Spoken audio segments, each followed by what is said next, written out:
मी अरुण घोडके. शिवचिंतन. छत्रपती शिवाजी महाराजांनी स्वराज्यातील शेतकऱ्यांनी जमिनीवरती प्रेम करावे म्हणून विशेष भर दिला. त्यासाठी बेताची सारा आकारणी म्हणजे महसूल त्यांनी सुरू केला. महसूल रोख पैशात किंवा वस्तूच्या स्वरूपात भरण्याचा नवीन पर्याय शेतकऱ्यांच्या पुढे ठेवला.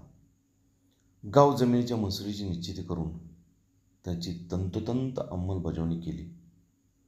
विविध घटक विचारात घेऊन जमिनीची प्रतवारी केली आणि शिवाजी महाराजांनी जमीन मोजण्याचे एक नवीन माप सुरू केले. त्याला शिवशाही काठी असे म्हणणे. त्याची लांबी 5 हात आणि 5 मुठी असे. जमीन मोजण्याचे बिघा हे परिमाण त्यांनी चालू ठेवले. मलिकंबर याने परिमाण हे आधीच वापरले होते.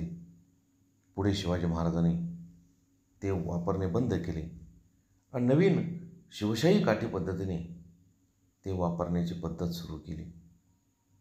25 अंगुळे म्हणजे 1 हात, साधारणपणे 18 इंच.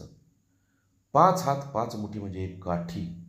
20 काठ्या म्हणजे 1 पांड आणि 20 पांड म्हणजे 1 बिघा.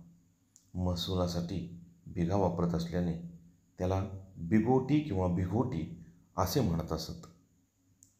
शिवशाही काठी ही 5 हात आणि 5 मुठी इतक्या लांबीची असे.